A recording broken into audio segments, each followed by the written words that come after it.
And here we are. And here we are, everybody.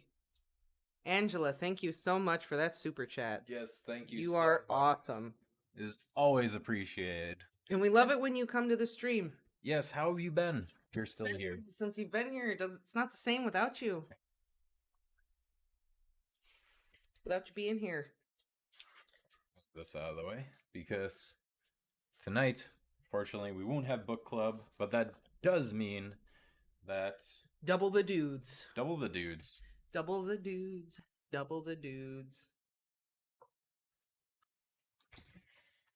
You know what it also means? What else does it It means, That's your phone. look, everyone, look at my new Godzilla. Oh, we get to do show and tell. Look at, look at, isn't he cute? Look at his little self. Isn't he handsome? Look at him. That's right. We're gonna do a book tour. Just go around. I mean, that'd be pretty cool. I'd Go love around to to do a just book tour. libraries and just read. And just read? Heck Yeah. yeah. I would totally love to come and just read excerpts from Harry Potter all over the globe. Oh, we're going international now. I was thinking, just, nationally. Tour across the country, but you want to learn Japanese and go read Harry Potter Yes. I over do. in Tokyo. Katie's going to help you with that. She's been translating Harry Potter. Just look at it. Oh, has she? Yeah. Oh, wow. Yeah. Speaking of Katie, I need to order her birthday present here pretty soon. Yeah. So much hair. That's you, Jack. Kitty hair. I don't even know why I own black shirts anymore. I like black because it's slimming. Gives me the illusion that I'm thinner than I am. I mean, I like black because it keeps me warm, especially in these cold months, but Boban's is having black. animals Boban? means that we go through lint rollers like toilet paper. Boban's can't change her color. She's always black and orange. Boban's. Anyway. So the last time in All the Young Dudes. Last time, everybody transformed and had their first full moon together. And Sirius called Remus beautiful. Lovely. You are so beautiful to me. Yeah, and then what did he mean? and Did then- he mean that his wolf form was beautiful? Well, and then Saying it to be Lupin nice? spent the entire chapter trying to figure that out. Exactly. And even called Grant to be like, so there's this guy that I really like. And Grant's like, okay. Oh, so I guess you're saying we're not a thing anymore? Okay, yeah. I thought Grant took it pretty good. He Not did. gonna lie. He took it very well. I thought considering, Grant was very mature in his response to that. Call your ex to ask them for advice with this new person. It's Well, I mean, he's not really his ex, though, is he? well, no. But I guess they were kind of like, it wasn't even his ex, it was his kind of boyfriend, Yeah. I guess. Yeah, they never, like, broke up or anything. Yeah, So, okay. And just open relationship, I guess. how much remains in All the Young Dudes? We're only, like, halfway through. So, Did we reach the halfway point yet? Because there's 188 chapters. there are 188 chapters, and today we are starting chapter 78. If that gives you any indication on where we're at. Not even halfway through. I think we went back and did the math when we first started this. No, And isn't it- 60 and 60 would make it 60 and 60 would make it 120. 94 so 94 halfway will through. be halfway through. Yeah. That's right. Math. So yeah, I know. I'm not good at maths in the morning. I work at a bank. It's not the morning either.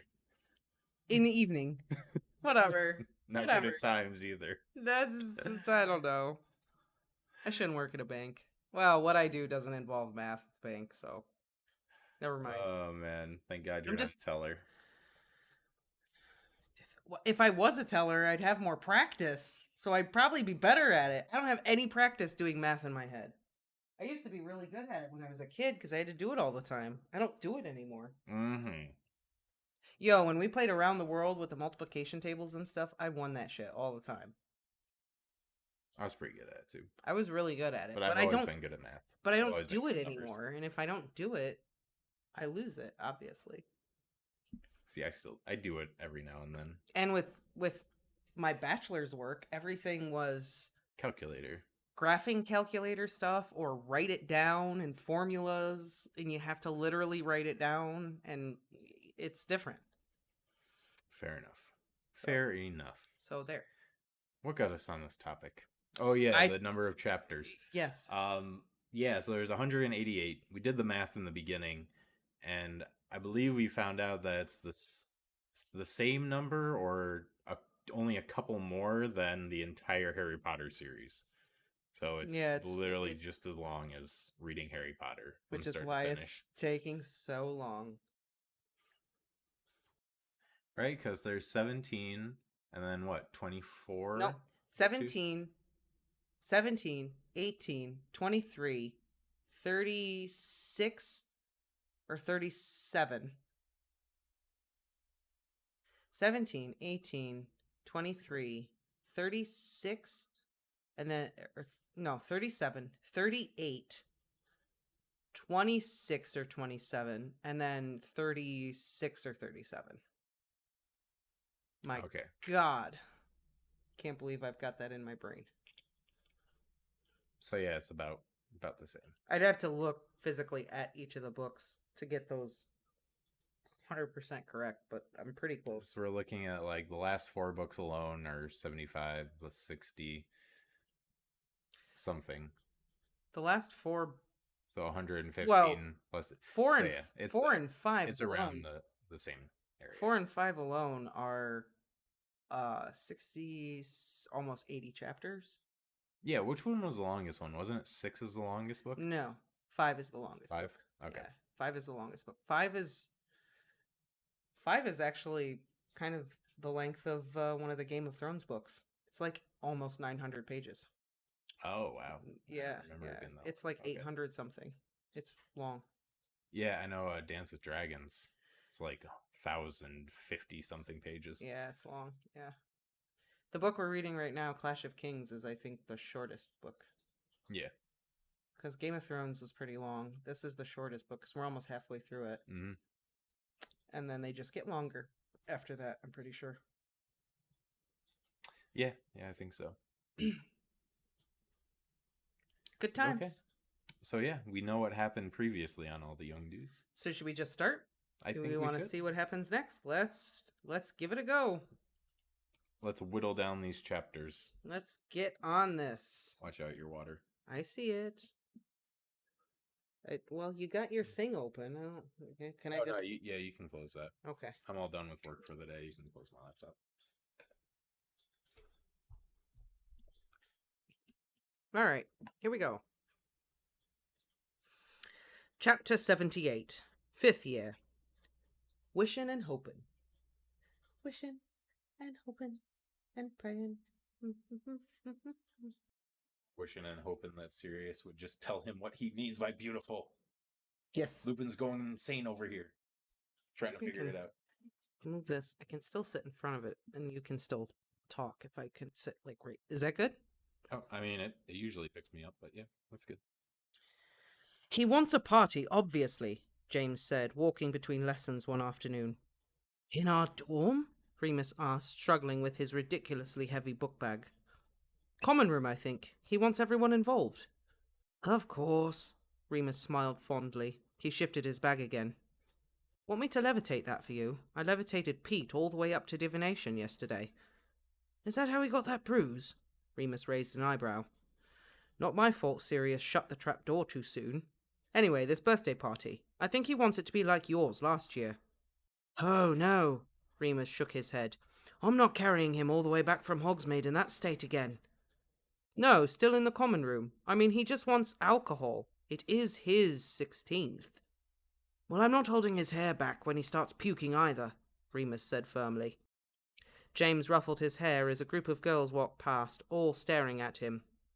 Sometimes Remus was glad he had no interest in the opposite sex, because otherwise walking round with the Quidditch captain might be unbearable.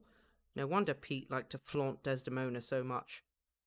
The Sirius and Mary saga was currently at tolerable levels. Nothing had happened during the Hogsmeade visit as far as Remus knew, and Mary would have most certainly told him if it had.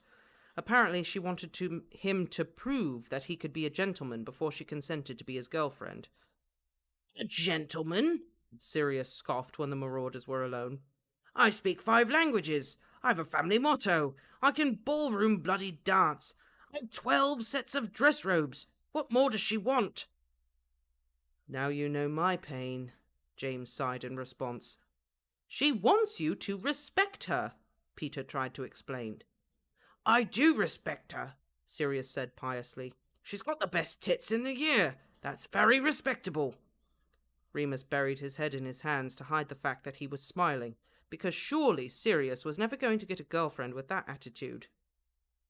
"So," James said, now that the girls had passed and they were almost at the Great Hall, "good idea? Big party, lots of noise, lots of booze, lots of girls?" "Oh yeah, sounds great," Remus replied half-heartedly.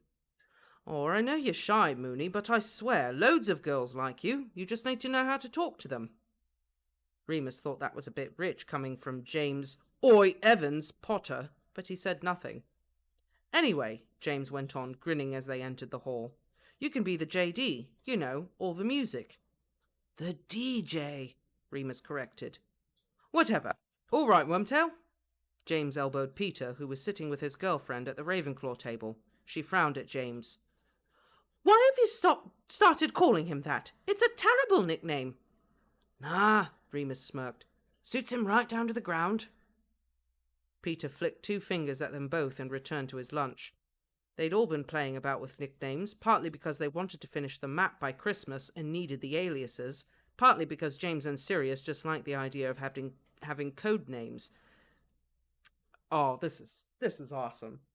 What a nod here. They'd made a game of never calling each other by the same name twice, but after Squeaker, Whiskers, Scabbers, and Cheese Muncher had been tested, Wormtail had ended up sticking for Peter. Scabbers. Ba-doom-tsh. What a nod. He must have hated Ron when he named him that. Or no, Percy. Percy had him first. That's right. Remus was loving every minute. Now they knew how he felt, though he had to admit he'd grown quite fond of Moony. They sat at the Gryffindor table. Sirius and Mary were already there, chatting animatedly. "Fido," James nodded as he sat. "Rudolph," Sirius replied in an identical nod. "Where have you 2 been?" Mary asked. "Didn't you have a free?"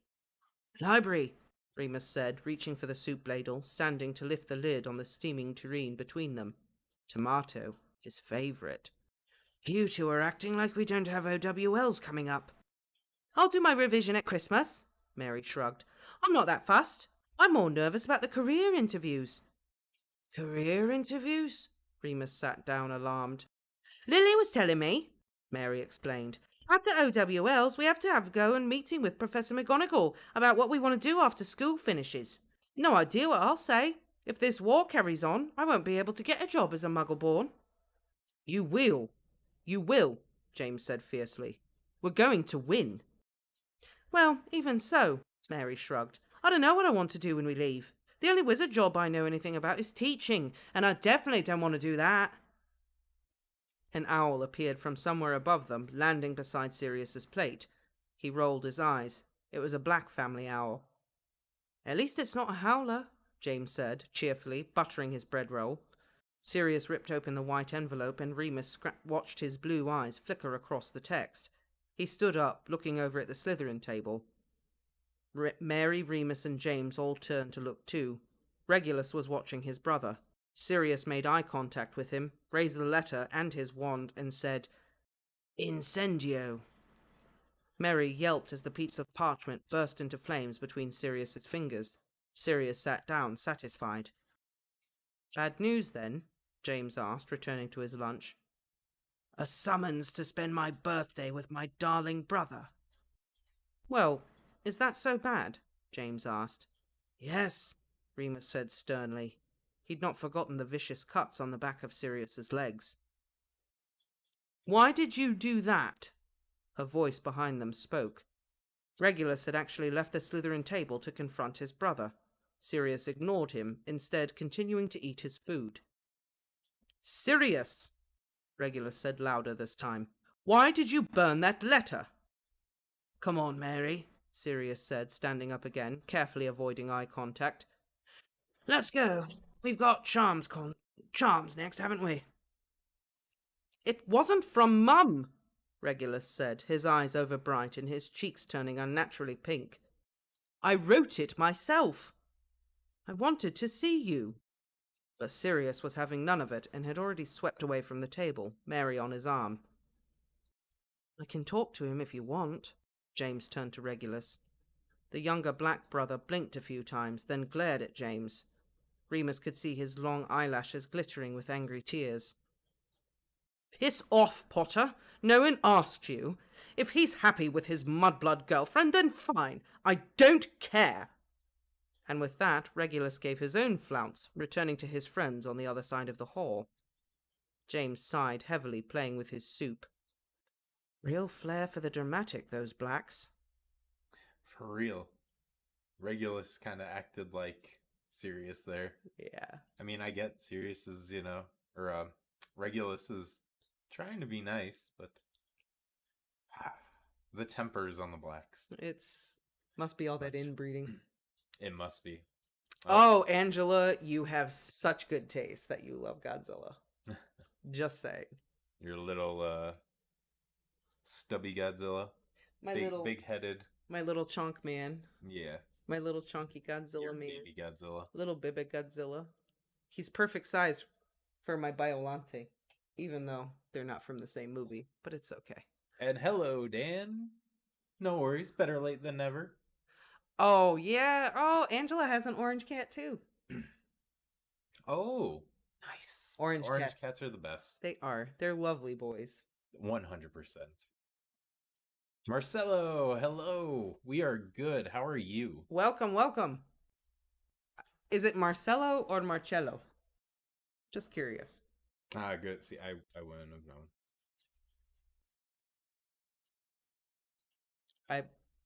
I'm glad. I'm just saying. I'm glad you asked because I didn't know.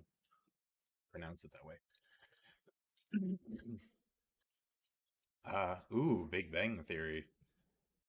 I've not actually seen an episode of that show, which is kind of funny because I'm all about like science and space. Marcelo. Okay, Marcelo. so it is Okay. Marcelo. Just wanted to make sure. Makes me feel better that I haven't been mispronouncing your name this whole time. I watched The Big Bang Theory, and at first I thought it was kind of funny, and then I kind of felt like I was being mocked in a TV show. Oh, did you relate too much to what's the main character's name? Leonard is the main character. Oh, Leonard. No, that's not who. Okay. You're Brazilian. Okay. Yeah, Marcello is Italian. I wasn't sure, so I figured I would just ask. Now we know. Now we know. Brazil. Brazil. I wouldn't mind visiting Brazil. I know No. you wouldn't either. You want to go on the search for jaguars. I want to go to Brazil to go to the Amazon, yes, and look for jaguars. Absolutely. Is the Big Bang Theory kind of like, does it just hit that like season or two, or it's just really slow and then pick back up? I know that most people say it went on too long. Oh, really? Oh, no. Season 12. Yeah. There's 12 seasons? There's a lot of seasons. This show was on for a long time. Yeah, that seems like too much. I just... Know when to call it. There were some real nerd stereotypes in there that they just really played up, and I was just like... They're like, it's the first comedy show to feature nerds. Oh, but they're all stereotypes of what nerds are. And I don't know. I just was like, Hit too close to home. I mean, I appreciated the fact that they all spoke Klingon and things like that, you know, but like they'd play Scrabble, but you had to play in Klingon. Yeah. Oh, wow. Yeah. Like that's things super like nerdy. Yeah, like things like that were fun, but then just like other things were just terrible. See, I probably wouldn't like it just because I actually never got into Star Trek, so there's probably a lot of references there. There's tons of there's tons of Star Trek jokes. Yeah, that are actually great because Leonard and Sheldon are Sheldon. That's it. that was the one. That's like the character. Yeah, he's everyone the guy. knows. Soft kitty, warm kitty, little ball of fur. I lost my soft, warm little kitty. Jackson ran away on me. But I think they're both astrophysicists Yeah, on the show. I know Sheldon is. He's an Yeah. Yeah. They have like fights about string theory on the show and stuff. That's why I've seen like clips, and I'm just kind of like, ooh, I'd probably like it. I just never got around to watching it. I started having issues with it. I found that like the first season was really fun, and then the more that time went on, they just became such stereotypes. There should be like a spoof. Star Wars is big too. Superheroes. There should be like a crossover where like there are a lot of physics jokes too. They like just tell physics jokes a lot. There should be this spoof like crossover where there's this like young genius physicist turns 11, finds out he's a wizard, and then goes to Hogwarts.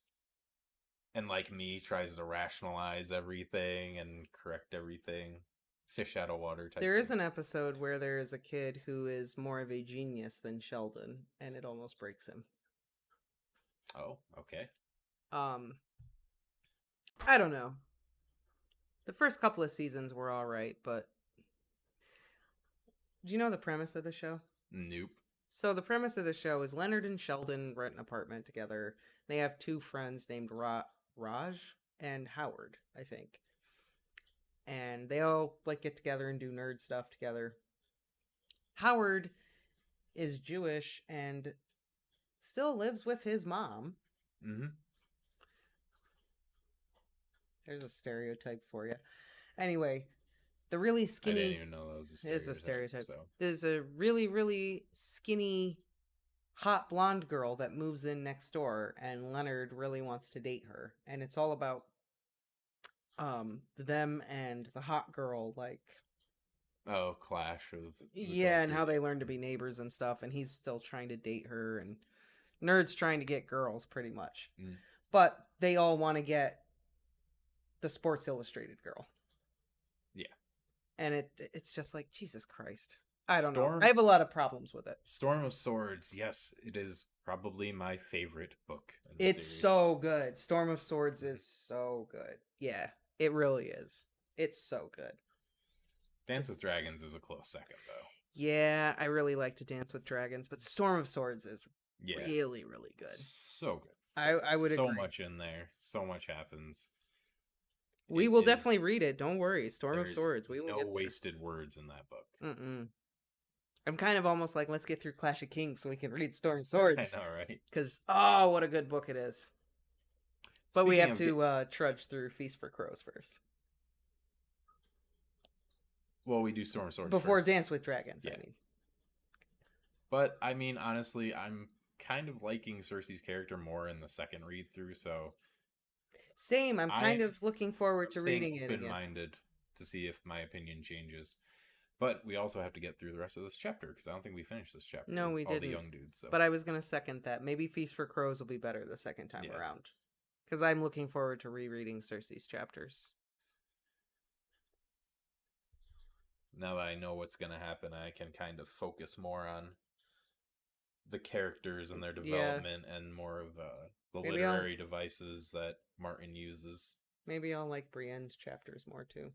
I don't know why you didn't. I mean, she definitely had some stale chapters, but for the most part, I thought they were pretty good. I don't hate all of them. Just some of them are just a big drag. But everyone has those chapters. Yeah, fair enough. Fair enough. Thursday, 30th of October, 1975. Sirius's birthday fell rather unfortunately on a Monday that year, so they decided to hold the party on the Saturday which preceded it. This was not long after the Marauders' second full moon spent together in the Shrieking Shack, which had been just as successful at the last, if not more so, because they were all much more prepared. Remus had managed to get a hold of 2 bottles of fire whiskey from a 7th year who'd once bought cigarettes from him. James paid, of course. The rest of the Gryffindors were quite used to Marauder parties by now, and those who weren't interested were armed with silencing charms for their dorm rooms. Lily did not think this was reasonable. Really, Remus, we can't disrupt the whole house just because it's Sirius's birthday. Why not? Remus yawned. It was late and they were patrolling the 4th floor again. We did it last year and the year before that. Last year it coincided with a Quidditch victory, Lily said. That was a house celebration. Well, so's this. No, this is a Sirius celebration. Yeah, everyone loves Sirius. It was true. Lily was potentially the only Gryffindor who didn't at least find James and Sirius funny. Everyone else loved the idea of a party. You ought to put a stop to it, she said. Why me? Because you're a prefect, Remus. Why do you think they gave you that badge? Believe me, I have no idea. He yawned again. His eyes itched with tiredness. Have we done enough yet? He whinged. Haven't seen any students for ages. Oh, I suppose you're right, Lily said, catching his yawn. I'll just check the girls' loo here, then let's head back. Remus leaned against the wall and waited while Lily went in to investigate. She was nothing if not thorough. She clearly loved being a prefect as much as James loved being Quidditch captain.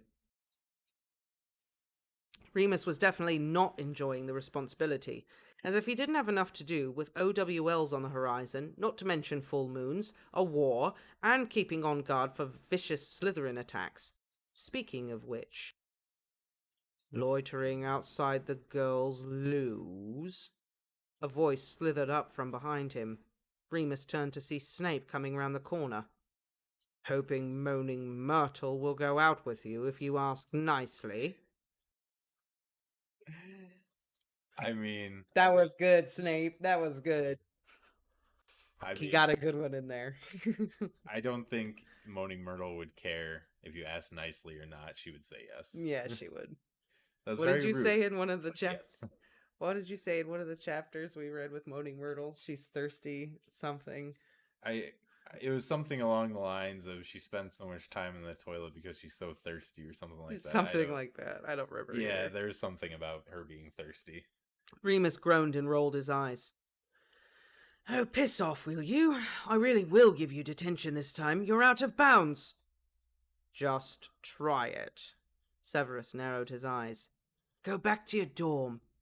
Make me. Remus had been doing his utmost to keep his temper under control this year, and he'd been doing fairly well, other than that small altercation with Regulus. But Snape seemed very keen to make himself an exception. Ever since their encounter in Hogsmeade, Remus had noticed the Slytherin student watching him, appearing from behind corners or following him into classrooms. This was the latest in a string of recent ambushes, and Remus's nerves were wearing thin. Fortunately for Severus, at that very moment Lily completed her inspection and walked out of the toilets. Sev! She said, sounding half surprised, half concerned. Her eyes flashed between Snape and Remus. What's going on? I was just telling Snivelus here that he's out of bounds and is going to get a detention for it, Remus said smugly. He knew that Lily was one of the only people Snape cared about, and that the last thing he wanted was to lose face in front of her. Don't call him that, she frowned. You really ought to be on your own common room at this time of night, Lily said to Severus reproachfully. I wanted to make sure you're okay, Severus said smoothly. It isn't safe wandering round the castle with delinquents. Watch it, Snape. Remus withdrew his wand.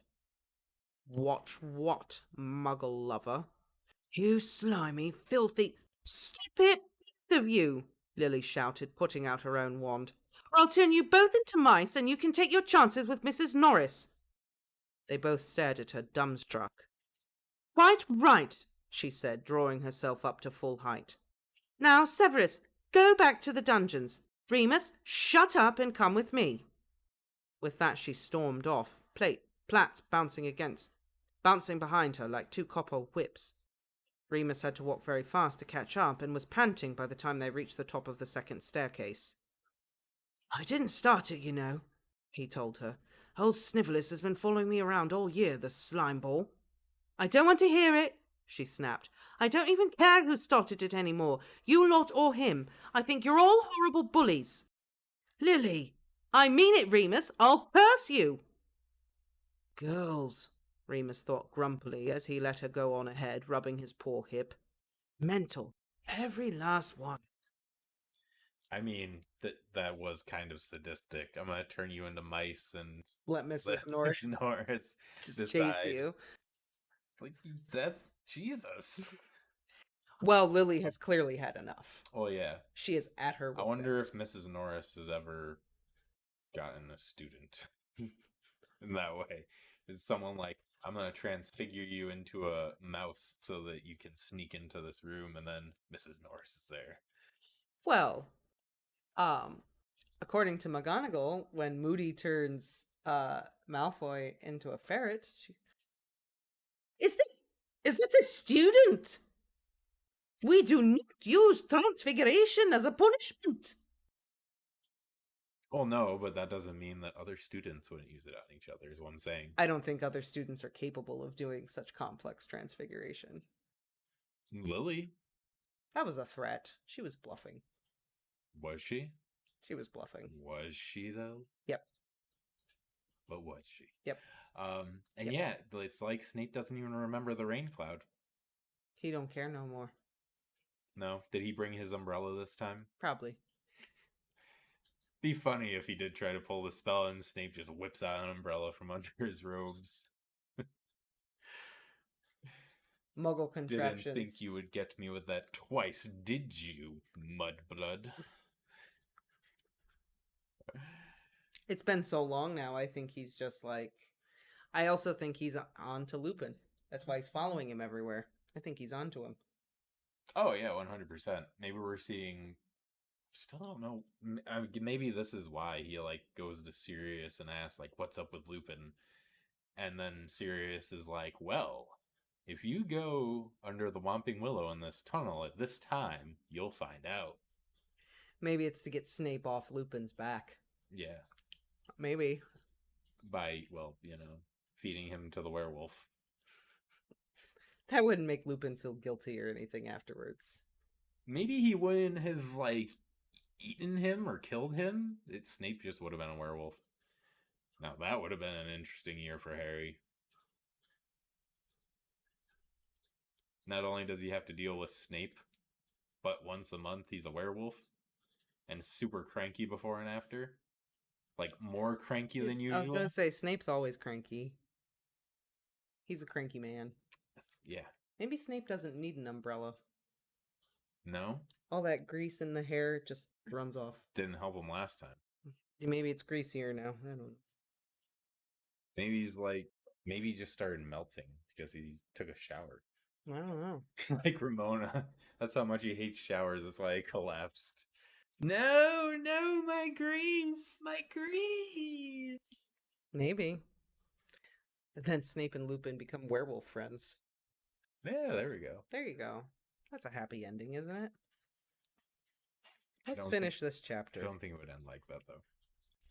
Saturday, 1st of November, 1975. Well, you can bump and grind, it's good for your mind, you can twist and shout, let it all hang out, but you won't fool the children of the revolution. The Slytherins might all have high-profile careers ahead of them. The Ravenclaws probably kept the coolest heads in an emergency, and if you wanted anything done well, then you could count on a Hufflepuff. But Gryffindor Tower, for a bloody good party. That's right. Yeah. Gryffindors. Yeah. What? God. Gotta do something. Word had got out, and a steady stream of Hufflepuff and Ravenclaw students were sneaking in through the portrait hole, which was supposed to be manned by Peter, who'd got very drunk very quickly and was apparently extremely hospitable after a few fire whiskies. By 10 o'clock, the common room was heaving, awash in dazzling red and gold, full of chatter, laughter, and music. Remus had started off in charge of the record player, and had implemented a system based on the way a Muggle jukebox works, using a simple levitation locomotor spell combination. However, things had got quickly out of hand, and in the end he'd abandoned his post in favour of having a good time.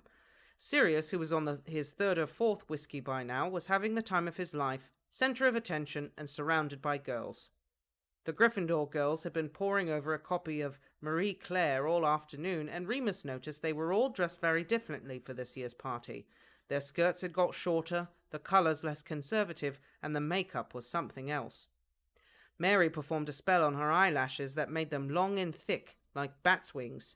She looked utterly stunning in a royal blue miniskirt and white blouse with long bell sleeves, cut low to accentuate what Sirius called the best tits in the year.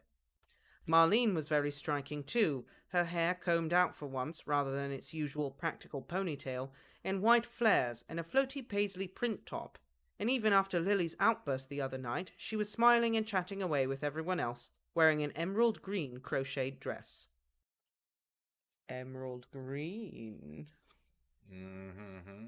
Who else has got emerald green? Eyes. Well, she does. And who likes them? James. And who else has emerald green eyes? Harry. That's right. What's your point? Harry's dress robes are also green. Yeah. I'm just being a dork. Oh, okay. I'm not. There's no point. I'm I just. thought there silly. was something I was missing here. No, it's just being an idiot. This is being. So I was gonna be like, oh, there's this reference to this. No, I was just being silly. I think tonight might be the night, you know. James slurred, collapsing in the seat next to Remus like a sack of potatoes. Oh yeah? Remus mused conversationally. And what makes you think that, Prancer? He was running out of Father Christmas reindeer. They were going to have to settle one eventually. Look at her, James gushed. She's obviously trying to get my attention. How? Look at her! Oh, yeah. Remus patted his friend's knee indulgently. Yeah, I definitely see it. She's mad for you, mate. I just need to work out how to impress her. James downed the remains of his whiskey. Remus didn't know how many that made, but it wasn't his job to babysit anyone. You could try talking to her about charms, Remus suggested. You were struggling with that banishing incantation last week, and she nailed it on the first go. James looked at him as though he were insane. No, I'll come up with something to really wow her. He got up and wandered away before Remus could try to tell him that Lily Evans probably did not want to be wowed. And anyway, he was distracted at that moment by Sirius, who'd begun dancing with Mary to the final bars of the T-Rex song blaring out. Sirius often joked that the only kind of dancing he did was ballroom, but here was the evidence that it had been a lie. Remus looked away quickly, blushing. Drink, Remus! Marlene now landed beside him, taking James's place. She clutched a bottle of something greenish. What the hell is that? Witch's brew, she smiled, pouring it into his cup. He sipped the fluorescent green liquid. It was very sweet and had a slight apple taste. Definitely alcoholic. That's gonna make me sick, he grinned. Ugh, look at him, Marlene sighed, watching Sirius dancing. Could those jeans be any tighter? Remus mumbled something into his cup, taking another gulp. She's definitely going to go out with him again, Marlene said. Mary always gets what Mary wants. I thought you fancied James. Well, they're both pretty gorgeous, to be honest. I swing back and forth. But Potter's so gaga for Lily, it hardly seems worth it. Plus, I'm on a Quidditch team, aren't I? I'll never hear the end of it if I went out with Captain. There are other boys, Remus said. Not like Sirius. She lay her head on his shoulder dopily. He finished his drink in one go and allowed her to pour him some more. He was getting a taste for it, whatever it was. Remus had always liked sweet things. The T-Rex song finally ended, and the next album spun itself out of its sleeve and fluttered onto the table. Wishing and hoping and thinking and praying, planning and dreaming each night of his charms. There you go. Now you're starting to sing them. That won't get you into his arms. Oh, God, Remus moaned. Who put on Dusty Springfield? I love this one. Mary sat up, smiling. Sure enough, the bouncy pop record had an amazing effect on every other girl at the party as they began to bop along to the tune, singing along loudly. Remus considered taking the moment to nip upstairs for a cheeky fag, but Marlene hoisted him to his feet. Come on, darling, let's have a dance. She flung her arms round his neck. I'll pretend you're a tall, handsome stranger, and you can pretend I'm Raquel Welch or summit. Remus was unsteady on his feet at the best of times, but after mixing drinks all evening, and with Marlene hanging off him, giggling and swinging him about, it was all he could do to cling on for dear life. Yeah, Mooney! Sirius crowed as he and Mary moved closer to them. I never knew you could dance. Oh, yeah, I'm the next Fred Astaire. Remus raised an ironic eyebrow, holding Marlene's hand over her head as she twirled round, then struggled to regain her balance. You're such a sweet couple, Mary said, leaning into Sirius. Remus shook his head, snorting with laughter. Oi! Evans! James had re-emerged, apparently ready to enact his plan. The whole room turned to look at him, standing on top of one of the study tables with his broom held aloft. Oh, no, Remus breathed. Oh, yes, Sirius cheered. Potter! Lily Evans shouted. Get down from there! You'll hurt yourself! Watch this! James cried, gleefully, thrilled by the attention. He leapt onto his broom and soared upward at an astonishing rate. He's never fallen off before, Marlene said uncertainly, as James began to take a series of loops and dives, each shakier than the last. Has he ever been drunk before, though? Mary countered. He's fine, Sirius laughed. They all watched as James flew round and round the rafters, faster and faster, until Remus's neck hurt and he was in danger of whiplash. Eventually, Lily Evans had had enough. Petrificus totalis, she commanded, pointing her wand at James. He stopped at once, freezing in mid-air, but Lily was incredibly deft and switched seamlessly to a levitation charm, lowering him slowly to the ground. She set him down on the carpet and stood over him, hands on her hips. He blinked up at her, unable to speak, but full of plain adoration. You idiot, she said. 10 points from Gryffindor and a week's detention. And with that, she left him on the carpet and returned to her friends.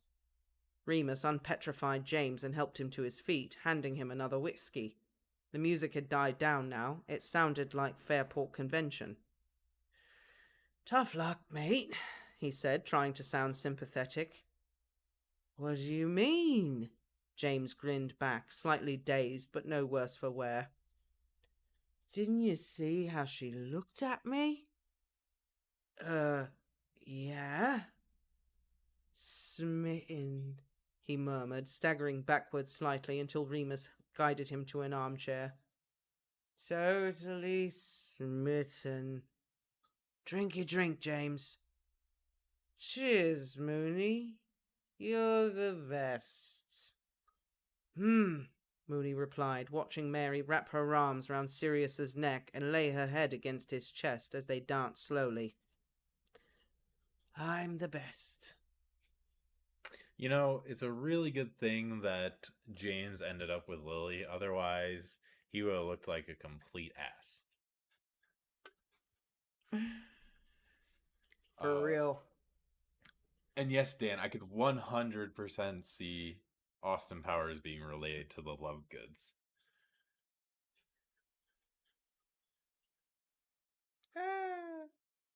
Have you seen Austin Powers? Excuse me.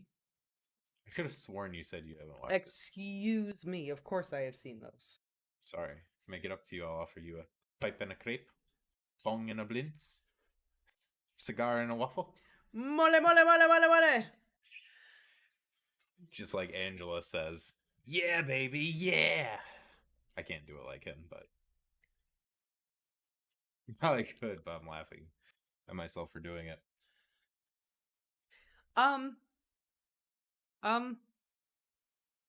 Mary and Sirius. Mm-hmm. Best tits in the year. Mary McDonald, I guess. Whoever she is. Apparently it's gonna happen. Poor Lupin has to just sit by and let it happen. Unless he just opens up and tells Sirius what's up. Oh, thank you very much. Marcelo loves my McGonagall and my Snape. I think your McGonagall is like one of the best. So yeah. I love doing my Professor McGonagall. It's one of my favorites. McGonagall. Have a biscuit, Potter. Yes, Dolores. Halloween, you need to dress up as McGonagall and just hand out biscuits. To everyone. Have a biscuit. To whoever, whatever the kid is. Yeah. Biscuit ghost. Yeah. Have a biscuit, Dracula. The kids won't get it, but their parents will laugh their butts off. Oh, yeah. And fingers crossed, there's got to be at least one kid dressed up as Harry Potter. And that'll be it, right there. Have a biscuit, Potter. The whole night, just waiting for that moment to happen. Although if someone comes dressed as Voldemort, that might be awkward. You can't have any biscuits. None for you. Nope, biscuits. Oh my god, when she's pissed off, yeah, it's great. She's so much fun when she's angry. And her nostrils flare, and she's just like... when she yells at Lee Jordan. You know, I never thought about it, but yeah, I could definitely see Lovegood dressing like Austin Powers. Oh, Xenophilius? Yeah, I could see Xenophilius with like... Xenophilius Lovegood wearing. He looks like an omelette. The perm, like leather bell-bottom pants. Bright yellow. Shirt, Bright yellow. Bright yellow shirt, you know, open down to like his... with a Deathly Hallows button. chain. Yeah. A big chain with a big Deathly Hallows symbol on it. He either wears bright yellow or all blue with a bronze Deathly Hallows chain. Yeah. Representing that Ravenclaw color. He's got to have the platform shoes too. Yeah. Yellow platform shoes. No, they have to be white. Look like white. A banana. What's Xenophilius Lovegood wearing? He looks like a banana. I miss Auntie Muriel. I know. I miss maybe we'll get a glimpse of her here. There's no Weasleys in this story. Yeah, no. But maybe later when everyone joins the Order of the Phoenix or something. We'll wait. We'll have to see. It'd be nice. I'd love an Auntie Muriel cameo. Be great. Wonder if Dobby's gonna be in this story. Probably not. Yeah, probably not. It's Malfoys. We haven't really seen too many of the Malfoys. Hi guys, haven't turned into Livestream for a while. Used to be present for all of them, just haven't been able to get into Game of Thrones. Good with a HP fanfic though. Well, welcome back. Welcome back. We're sorry you're not feeling the Song of Ice and Fire. It's not for everyone. It's really not. That's okay. But don't worry, we've got lots of other stuff going on, and it won't just be Game of Thrones forever. Mm-hmm. And we will always be releasing Harry Potter content. So you can always come to us for more Harry Potter things. I mean, if anyone else hasn't tried checking out Game of Thrones, I always say just stay with it until the end of the first book. By the end of the first book, you'll know whether you like it or not. But the first book takes a long time to like get going. It really does. It really does. I mean, I was into it right out of the gate, but I'm not. I don't think I'm normal. So there's that. I really wasn't. It took me a long time to get through the first book. I don't know. I was feeling it because I was like, oh, someone got murdered. Oh, shit. Someone got murdered. Oh. I know. I don't know. Just the build up and... I liked all the political intrigue of everything, though. I liked all of that. Well, I was now because I see what it built up to. But when I first started it, I mean, I was also like 13 or 14. Yeah, I was older when I started reading them, but I liked all of the pieces slowly coming together. I was like into that. But I can also recognize it's very slow. It is. Moving to get everything set up for what's coming. So I can see both sides of the coin. Almost as slow moving as Lupin when the move's on Sirius. Mike, Lord of the Rings will happen on this channel. Yes. It will happen. So, it almost happened. It did almost happen. We almost did Lord of the Rings before Game of Thrones. You weren't confident in your singing and your bombadilling. I'm confident in my bombadilling now. I'm ready to do some bombadilling. Oh, bum, ba, bum. Sweet Goldberry and all Yeah. that. I'm ready for Lord of the Rings. So we will definitely do it. I cannot give you a time, but we will do Lord of the Rings sometime on Maybe this after a Clash of Kings with Game of Thrones, we can kind of flip flop. You know, Lord of the Rings and A Storm of Swords. Yeah, we could go back and forth. Something like that. Lord of the Rings would be, I don't want to say faster, but it might be faster just because the chapters are longer. Yeah. So it might be faster. Oh, Marcelo's waiting for Lord of the Rings too. Jeez, maybe we just gotta suck it up and do Lord of the Rings. That was like the most requested. We had a lot of people asking us to do Lord of the Rings. We're gonna do it, guys. Your confidence just wasn't there yet. It wasn't there, but I'm confident now. So yeah. Maybe I'll have to pick up that Lord of the Rings box set next time we go to the store. Question is, do we just read Lord of the Rings? We got to start with The Hobbit. That's true. Got to start with The Hobbit, and then, oh yeah, get ready for an hour and a half. Yep, pretty much. All right, 2 hours, and an hour and a half of that is going to be descriptions of mountains and valleys and land, and then a little bit of character. Go. Yeah, pretty much. But we're fine with it. Good. And then another 20 minutes of song. Only about 5 more hours and we get to leave the Shire. Yeah. The Silmarillion. Oh, Lord. I actually would love to do the Silmarillion. I'm not going to lie. I would love to do the Silmarillion. So, in the beginning, Eru Iluvatar and all the Valar sang the world into existence. Yeah, I just want to say... And then everything fell apart after that. I am 100% for you reading Lord of the Rings. I'm already bad with names. If I had to pronounce some of those names... Oh, God, yeah. Fingolin and I'm right Feanor and Morgoth and... I'm right there with you, Marcelo. I only read The Hobbit once, and I didn't really feel like reading it again. But since going back and reading Game of Thrones again, I kind of want to go back and reread a few books that I haven't, like The Hobbit, because I'm sure there's a lot that I didn't pick up on, or I just was too young to understand at the time when I read it. Dear Lord, the Lord of the Rings influence on Game of Thrones is in Song of Ice and Fire. It's intense. It's definitely the Tolkien influence is everything. Well, you can't read fantasy. You can't read fantasy and not be influenced by Tolkien. Also, to C.S. Lewis, I think Dan said something about C.S. Lewis, and I know we've talked about doing Chronicles of Narnia before at some point. But there's just been a higher demand for Lord of the Rings than there has for Chronicles of Narnia. Yeah. But I'm not opposed to doing Chronicles of Narnia. I liked The Hobbit. I read The Hobbit more than once. But it's such a different vibe than Lord of the Rings. It's definitely geared more towards children. Mm-hmm. It's much more of a kid's story. And Lord of the Rings is just this big, epic, like, incredible thing. Yeah. You're not old, Marcelo. I'm over 30. Don't say you're old, because then I'm old. What are you doing? Stop that. And then Snape's old. So let's just not go there.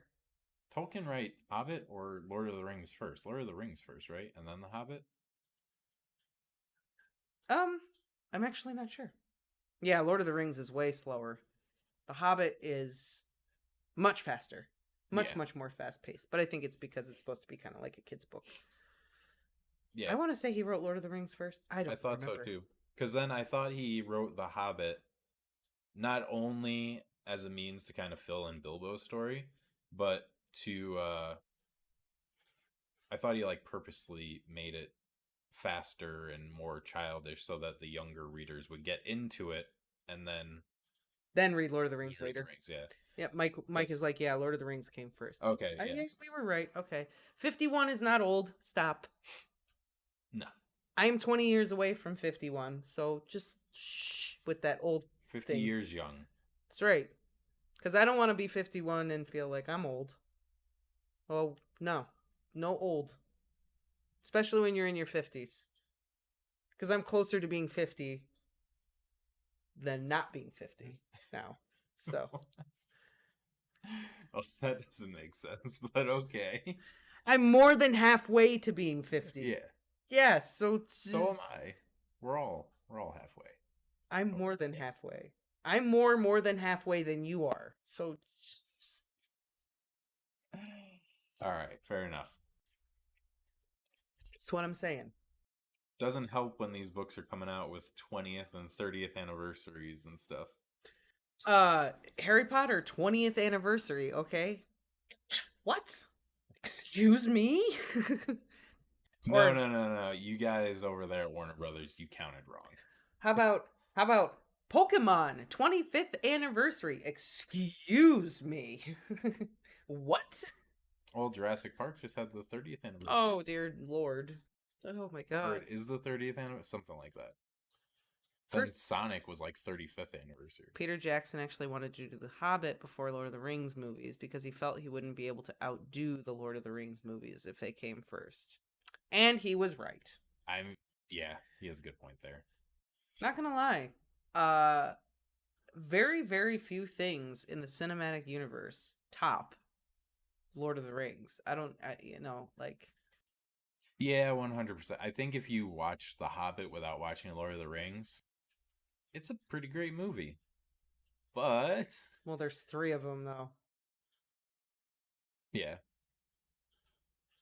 Well, I meant the series as a whole. They're pretty good. But they added so much stuff in those movies that wasn't in the book. Well, yeah. But still. Well, yeah, because if you watch The Hobbit first, then you watch Lord of the Rings, yeah. You can't go backwards. No. In case anyone was wondering how to watch them, watch The Hobbit first. If you have not already watched Lord of the Rings, in which case, have you not watched Lord of the Rings? Where do you live? Under a rock? Maybe they're a young person who hasn't had a chance to explore that yet. Fair enough. Fair enough. Either way. Definitely gonna be doing Lord of the Rings. Yeah, we'll definitely do it at some point. And if you're feeling up to it, we could definitely do it. Finish up Clash of Kings and then start kind of staggering the books. Yeah, all that pretty much fan service in The Hobbit. The one thing I will say about the Hobbit movies, Benedict Cumberbatch killed it as Smaug. Yeah. Smaug. The only thing is, I'm sorry. If we do read The Hobbit, I don't think you will ever top the audiobook of The Hobbit that is out. Because it's Andy Serkis, right? Andy Serkis. I'm not going to say I'm going to compete with Andy Serkis. There's no way. Like, but I will do my extra bestest to do a good Gollum. He just recently, listened to a couple chapters from it with Andy Serkis. And Andy, oh man, it's brilliant. If you want to listen to an audiobook, listen to the Andy Serkis version. So good. No, they're going to listen to ours. Come on now. Stop it. Well, ours isn't out. I know, but they'll wait. For now. They'll wait and listen to ours. Okay. But then they're going to listen to that, and then they're going to be like, you suck. Your Gollum is terrible. That's why we're doing Lord of the Rings first. I mean, that's kind of hard, though, because he is Gollum. I know. That's what I said. You can't compete. I don't want to compete. I don't want to. I have a feeling my Gollum is going to end up sounding something like Voldemort anyway. Your Aunt Marge is award-winning. Oh, thank you. Yeah, that's true. Thank you very much. Is pretty great. I still have to watch the rest of the Fantastic Beasts movies, which I have not done yet. We should just watch. I'm 100% for watching them. She gets a bad taste in her mouth when you mention them. I have to watch them. I know I do, but it just... You're like a purist in the Harry Potter world. I am the biggest Harry Potter purist alive. I'm really terrible.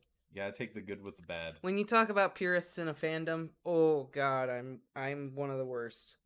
It's bad. I have a very, very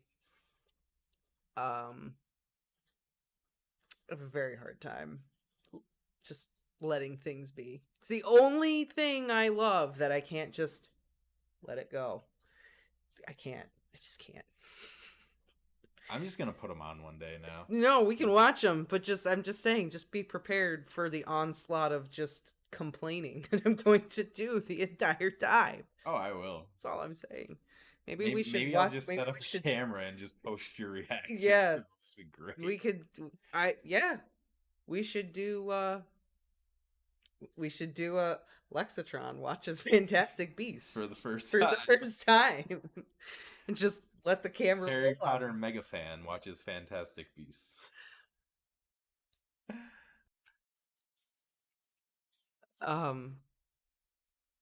Zeno and Luna dancing at the wedding. Oh my god! And when Harry's like, Crumb is like, "What is she doing?" She's probably just trying to get the rack spurts out of her ears. The what? Because she's like, you know. I agree. I would read them if they were books, but she wrote the scripts and then Warner Brothers chopped them up to fit whatever they wanted. So, like, yeah, script by J.K. Rowling, but it's not really a script by J.K. Rowling. She wrote it and then they did whatever they wanted to. Marcelo, thank you so much. You the best. I the best. I greatly appreciate that very much. Thank you. It's kind of weird to me that she didn't write the Fantastic Beasts books first. Because I don't know. I don't know what before you got me into Harry Potter, I always thought that Fantastic Beasts and Where to Find Them, like the book you had, was an actual book and not just a like encyclopedia. Like a textbook. Yeah. I think the reason why she ended up writing scripts was I'm not 100% sure, but I think part of it must have to do with the contract and the rights and what Warner Brothers now owns versus what she still owns. And I'm wondering if that's part of the issue. Maybe. Oh, well, you saw that Quidditch is changing its name. I don't want to talk about that. No? I think it's stupid, okay? But the thing is, like, okay, so... It's Quidditch! That's what it is! I know, but when you read the articles, like there was, quotes from the CEO and owner and stuff of the Quidditch leagues, it seems like they're kind of cloaking their decision under the whole J.K. Rowling thing, but they want to get out of WB's shadow so that they can get more like sponsorships. Oh, so they're using Rowling as a scapegoat for pretty their much decision. To get away from Warner Brothers, because apparently Warner Brothers is very controlling and limits what they're capable of doing. Well, it's their best-selling franchise of all time, so I'm sure they're very controlling. Well, I'm just saying it's another example. So I think Warner Brothers is just difficult to handle. Yeah, they've got more money than God, and so I think they're using it as like a means. Oh, thank you, Angela. Thank you. Thank you, Dan, as well. They all agree we're the best Harry Potter readers. That's right. Um, hopefully we can be the best Lord of the Rings pretty soon. It's a tall tale. That's a tall order to live up to. My Gandalf has to be pretty awesome. Mm-hmm. And my Frodo and my Pippin and my Strider and my innkeeper at the Prancing Pony. We'll have to see if Noelle wants to get on it. Maybe we can do the Cursed Child pretty soon too. Yeah, maybe. Don't know how many people were there for that, but we kind of decided we were going to do the Cursed Child. Making me read that more than once. You want to torture me. We're going to be in it together, though. It hurts. Anything from the trolley? Oh, yes, and Samwise, of course. The main character, the hero of the story. Yes. Samwise Gamgee. The man, the myth, the legend, the Sam. The Sam. Sam. What, Mr. Frodo?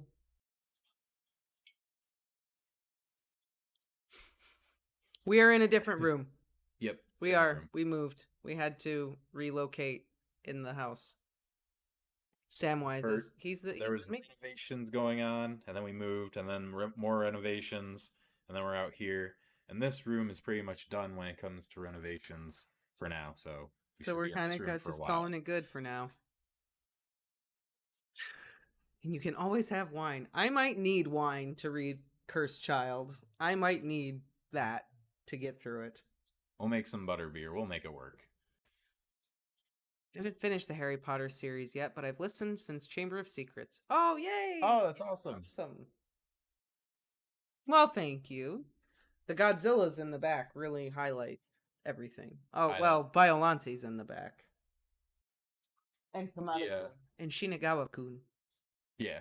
The furniture isn't quite done yet. We want to get a few more bookshelves to put behind us, but that's to come. We're working on it. Yeah. We're working on it. I'm sorry, I have to pee. Okay. I've been drinking a lot. I have to pee. Keep everyone. You're just so angry at the idea of Fantastic Beasts and where to find them. You just need to go and cool off. Buy a bottle of wine with my donation. Oh, you're so sweet. Maybe I'll just buy some fire whiskey instead.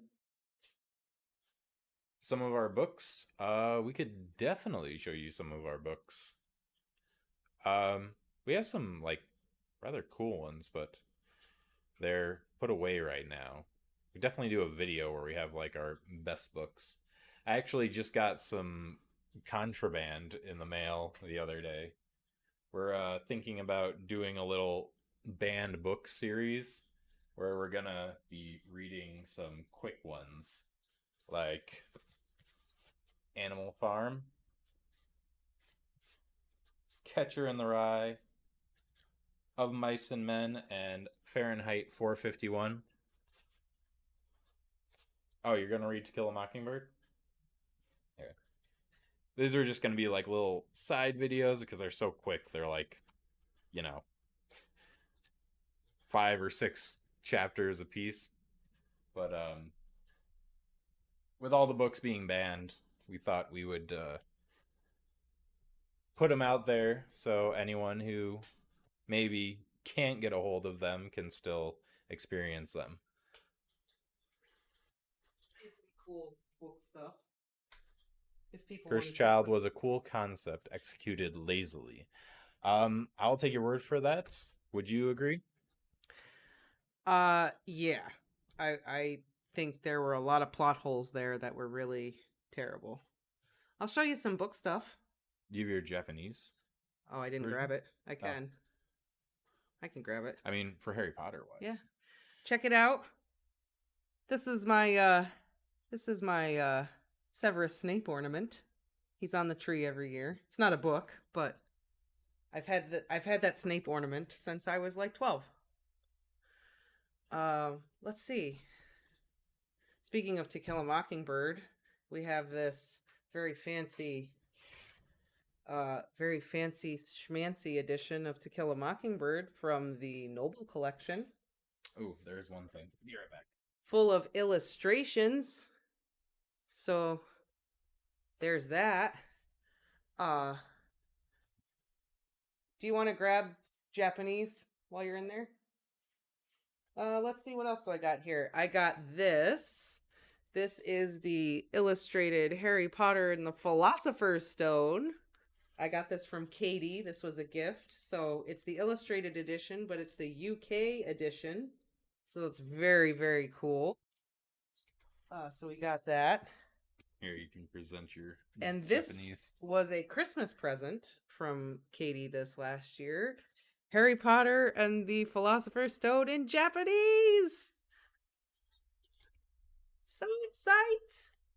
So awesome.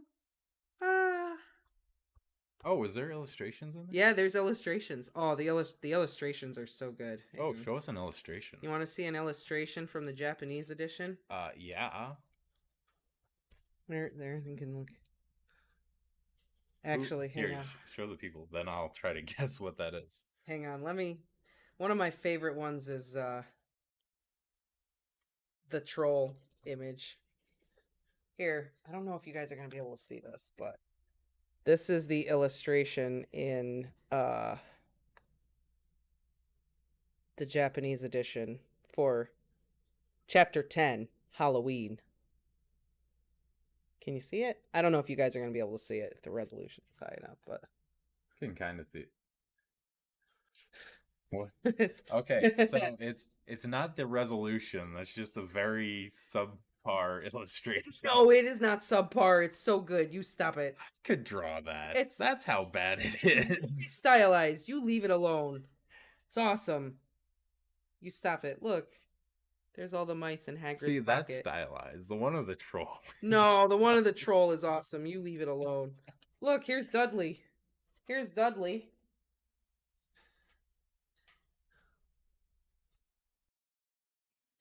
Oh, well, you guys can see it. I'm trying to... Oh, there. We haven't posted anything on the Instagram in a while. Why don't we take a couple pictures? We'll post them on the Instagram Japanese so people can see them. Yeah. I know. Anyway, so those are some of our fancy schmancy books. But anyway, here you go. And then for it. that's on the Harry Potter side. We also have this one, The World of Ice and Fire, which is like the history of Westeros and everything that happens before the books. And the reason why this one is sealed is because we actually accidentally ordered 2 copies, and we decided that we were going to hold on to this one, and when we reach 2,000 subscribers, give it away. So yes, there's that. So be on the lookout for that. Whenever we hit 2,000 subscribers, we will do a World of Ice and Fire giveaway. And maybe we'll give away a Harry Potter collectible book too. Because we have like a split camp really on our channel. We have some Game of Thrones and then the majority Harry Potter, but yeah, there's definitely a divide there. We've got some people who are riding for both, which is cool. But then we have some people who are like, I am here for a Song of Ice and Fire, and then there are other people who are like, I don't care about Jon Snow. I want to know all about Harry. Yep. Which is fine.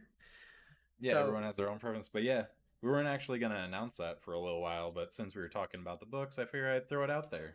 So yeah. Yes. It's a giveaway in the future. Yes, if you're interested in that. Definitely.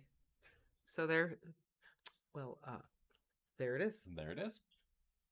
And we have lots of other books that we could probably show you, but, you know. If you guys are interested in seeing some of our nicer books and stuff, we could always get it together and we could actually do a video on that if you guys want. Give away dragons, please, both fans. I have the dragons back there. Mm-hmm. The Viserion, Rhaegal, and Drogon are all back there on the bookshelf. That's true. I don't know if you can see them in the frame. Can you buy a... And they're all standing up right now. Can you buy a Gringotts dragon? Yeah, you can. Oh, you can? You know the basilisk you got me? You can get the dragon. Oh, okay. Yeah, we could definitely do a library tour video. Some of our books are actually put away right now, which is why... 90% of our books are put away right now. Which is why, if you guys wanted that, we would dig them out and just go through them all. I've got hiccups, I'm sorry. You gotta carry it for a minute. No, you're good, you're good. But yeah, we could give away, we could have a dragon giveaway. Dragon giveaway? Yeah, give away the Gringotts dragon. Game of Thrones dragons.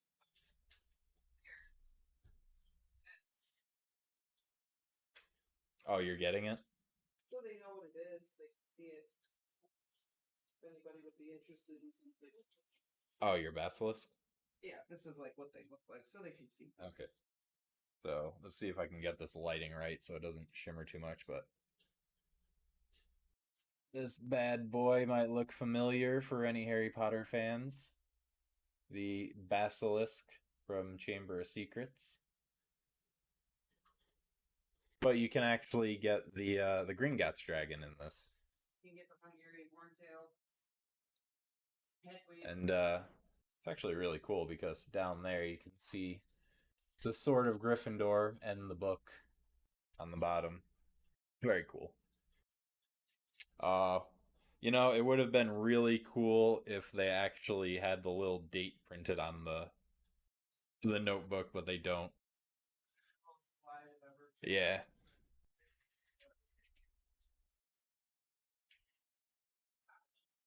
Scary. Oh, it could totally be a D&D monster, yeah. See, I would like to have my Slytherin Harry Potter books set up.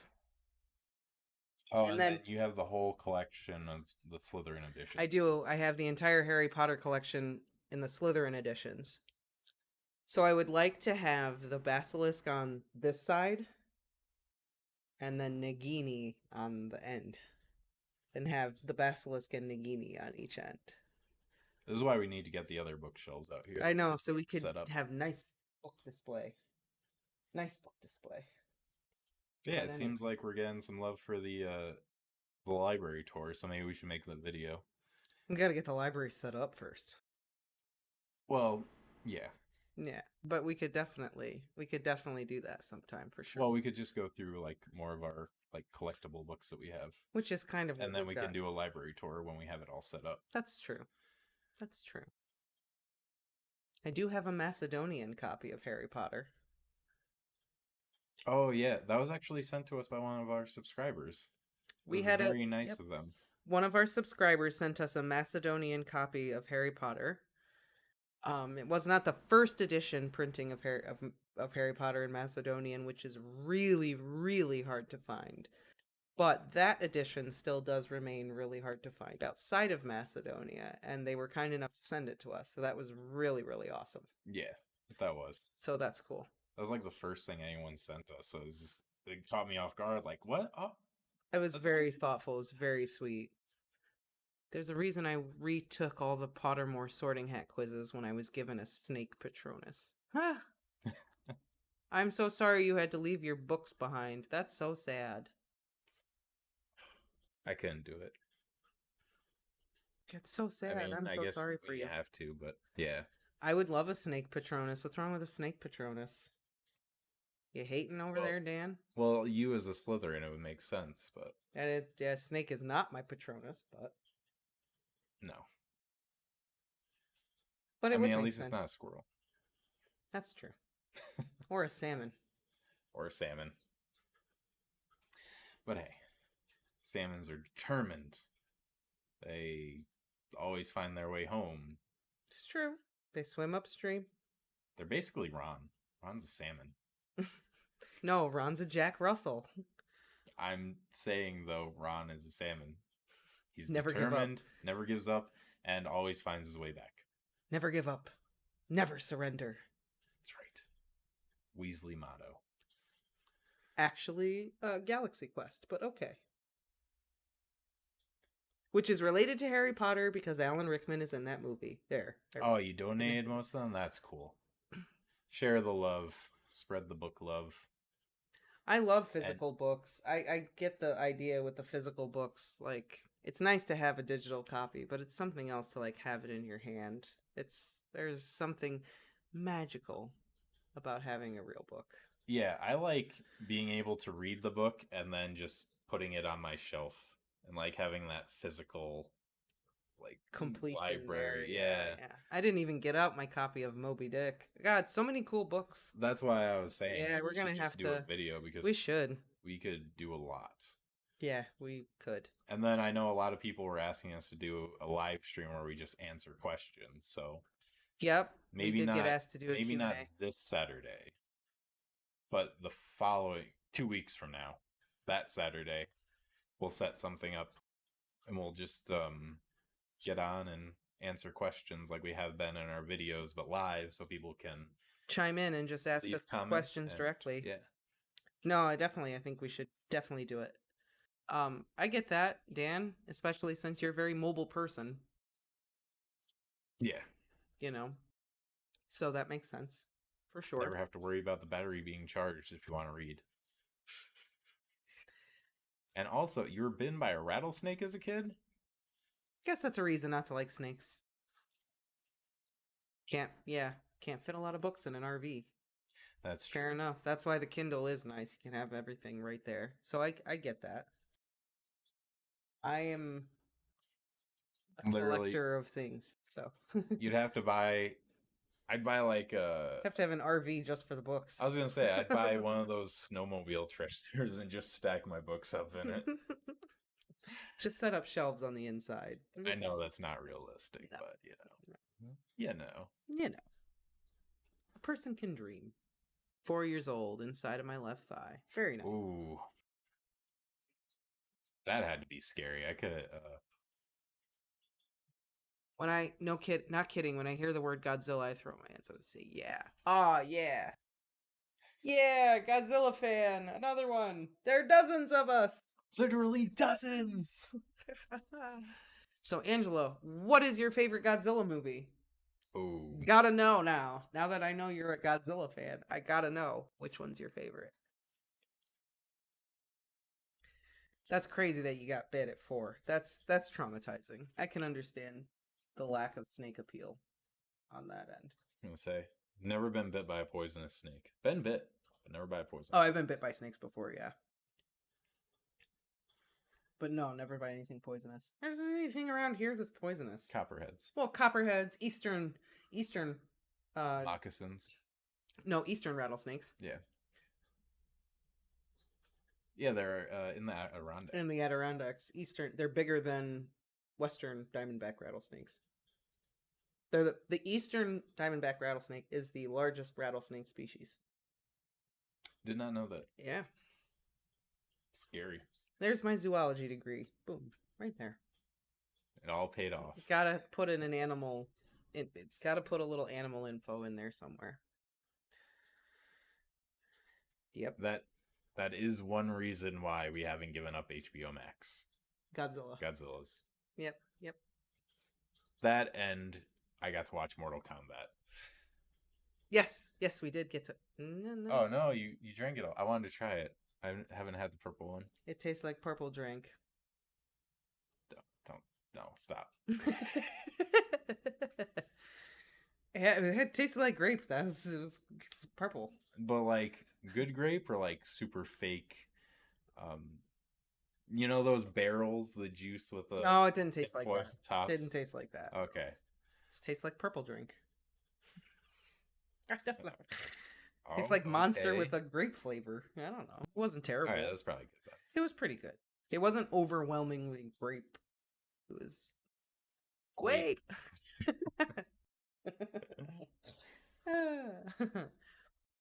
It's almost as funny as when you what were you saying about Dune?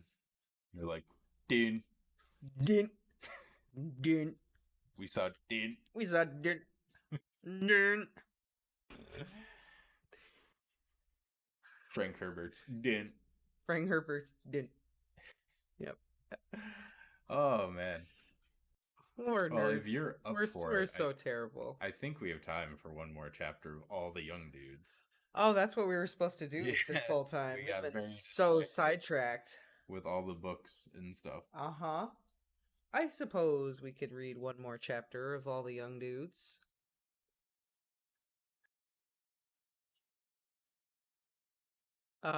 This might be an angsty chapter. Oh yeah? Why do you say that? It's called Jealous Moon.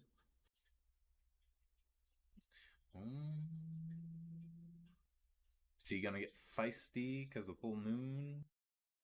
I think he's gonna see I think he's gonna see Sirius buried in Mary's tits, and then it's gonna cause him to beat the shit out of Sirius in dog form during the full moon. That's my prediction.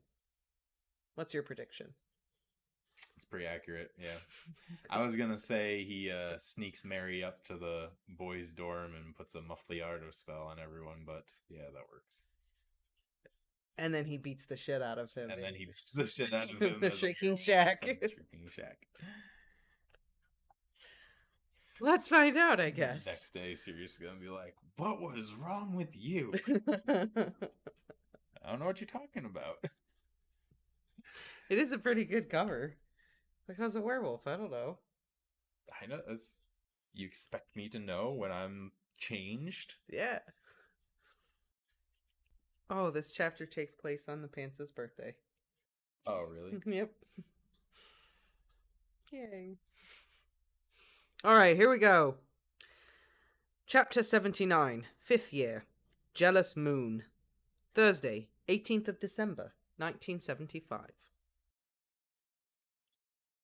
I'd like that essay back in January. Yes, Mr. Pettigrew. That is in addition to the one on the pitfalls of the Gemino curse. McGonagall gave a thin smile that was anything but sympathetic. Peter looked pretty dreadful, but the whole class felt it. Their workload had grown so enormous in the run-up to Christmas that Sirius had to perform a shrinking charm on his books, notes, and papers just to fit them all under his bed.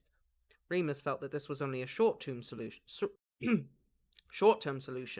If Sirius actually took everything out and organized it for once, he'd have no problem fitting it all neatly on his assigned shelves. Remus, who had never really owned enough things to make a mess with them, hated untidiness. Some nights he thought that the state of Sirius's bed was more distracting than the boys sleeping in it. Marlene was particularly distressed as they left the classroom for potions. I just can't work out the duplication part. It's so confusing. There's an easy way to get the pronunciation right, Remus said, struggling with his heavy bag again. His shoulders were very sore this week in the run-up to the moon. I can show you before we leave for Christmas if you want. Oh, yes, please. Marlene nodded gratefully. You make everything so easy to understand. Tonight? No, I can't tonight, he said smoothly. Friday? Oh, okay. I'll have to get all my packing done tonight, though. Still got presents to wrap up for Mum and Danny. This year, Remus had neatly wrapped every one of his Christmas gifts the moment he'd bought them, too excited to wait. Now he was looking forward to 2 uninterrupted weeks at the Potters with James and Peter. Sirius had been summoned home in a howler earlier in the term. Remus was conflicted about this. Of course, he was deeply concerned for his friend, who was sure to have a terrible time. But on the other hand, 2 weeks without Sirius taking up all the air in the room would be a welcome relief for Remus, whose willpower was starting to fall. For example, just now, as he stood outside the dungeon entrance chatting to Marlene, it was taking every ounce of his energy not to stare directly over her shoulder to where Mary and Sirius were locked in a very passionate embrace which was bordering on obscene. They had been like that since Sirius's birthday. Every moment in each other's company seemed to be spent tongue-wrestling, much to James's disgust. Evans, can you stop them? He asked, leaning against the wall, put out. I want my friend back. There's nothing in the rules about public displays of affection, Potter, Lily said, grimacing. Don't you think I've checked? Fortunately, at that moment, Slughorn opened the door to the classroom and Remus hurried inside. He and Lily shared a desk at the front of the room, so at least he didn't have to see Sirius and Mary making eyes at each other all lesson. The only saving grace was that at least Sirius didn't talk about her when she wasn't there, like Peter did with Desdemona or James with Lily. Remus had begun looking forward to late nights in their dorm room when he could pretend nothing at all had happened. Potions was dull as usual. Remus had plans to drop the subject as soon as he could after OWLs were finished. OWLs were finished with. He would pass by the skin of his teeth, if at all, only thanks to Lily. Slughorn gave them yet another assignment due in January. At this rate, I'll be writing essays during Christmas dinner, Lily sighed as they packed away their things. I can't wait for OWLs to be over. Can you?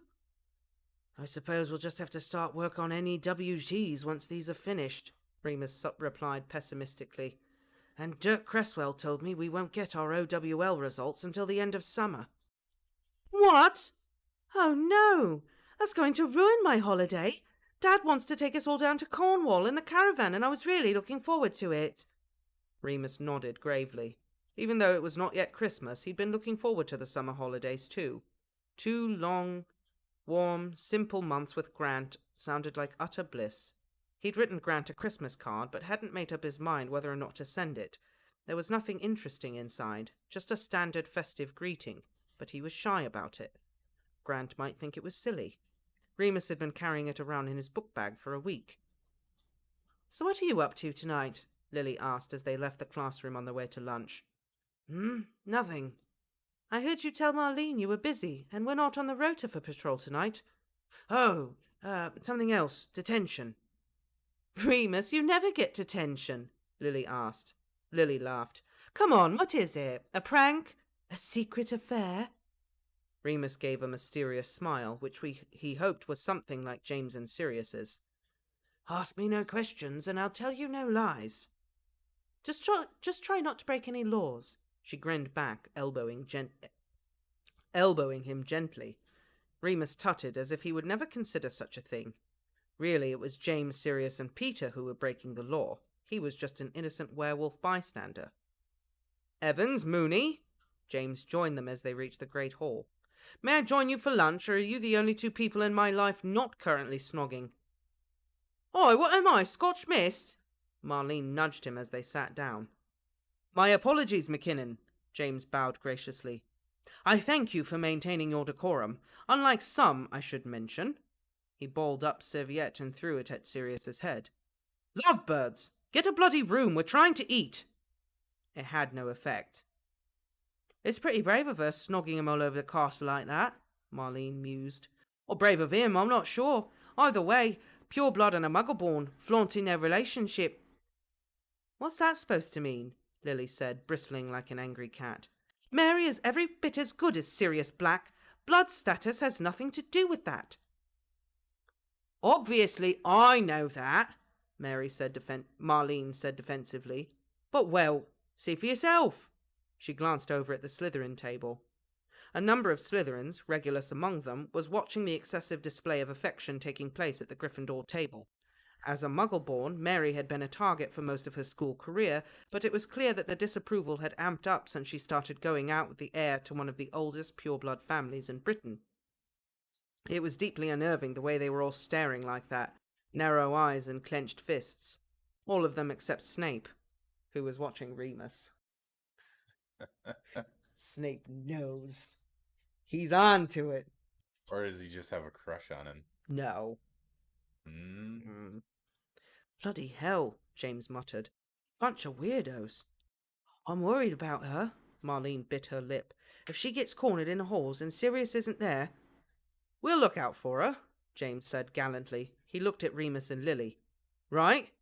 Of course, Remus nodded at once.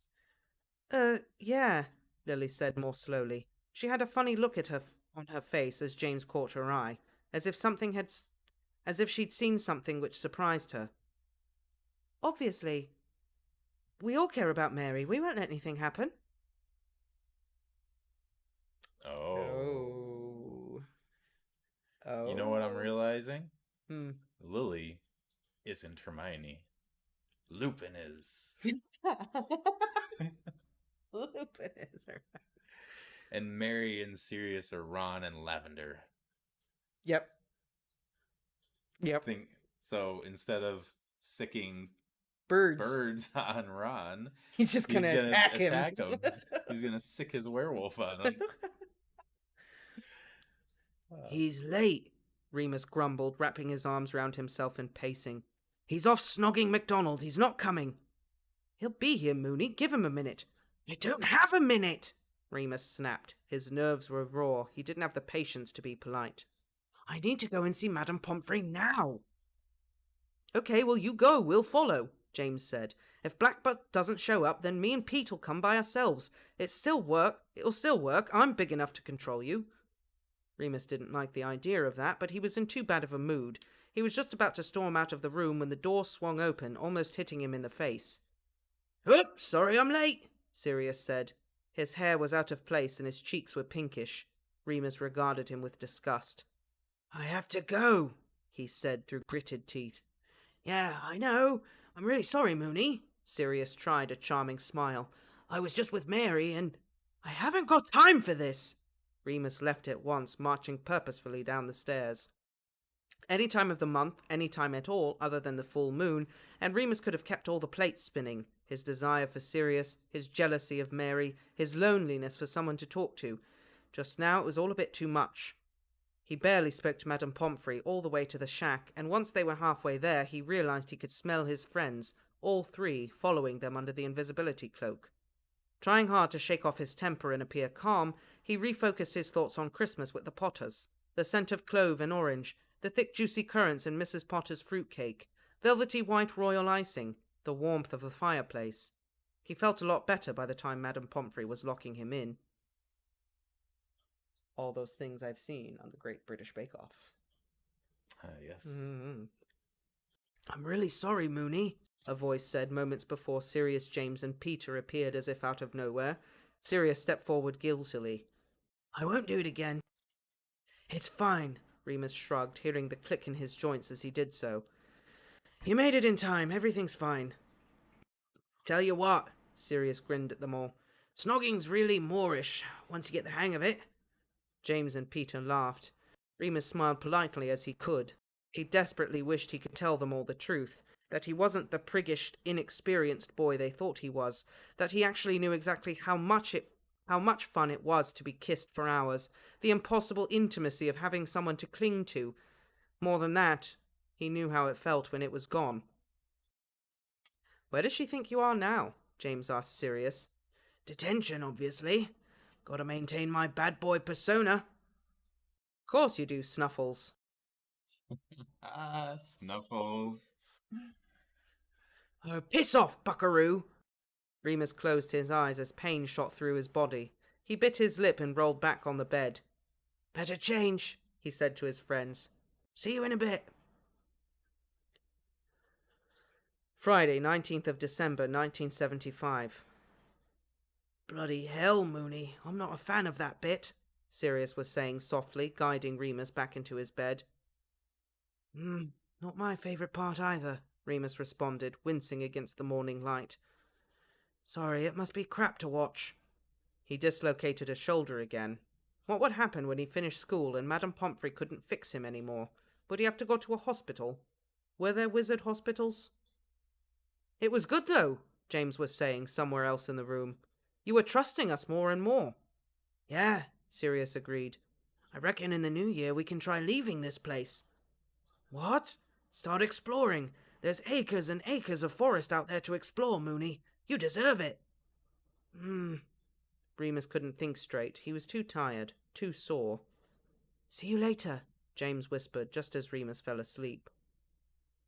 When he woke up, he was already in a hospital bed. His arm was mended, and he felt fit as a fiddle. What was more, it was the very last day of term, and tomorrow he would be boarding the Hogwarts Express back to London, then off to the Potters. He smiled to himself. He could not remember having been so happy in a very long time. When had he ever woken up from a full moon without a new scar? When had he ever had a Christmas to look forward to with a loving family? He might even have a go on James's old broom if someone bribed him with a bit of chocolate.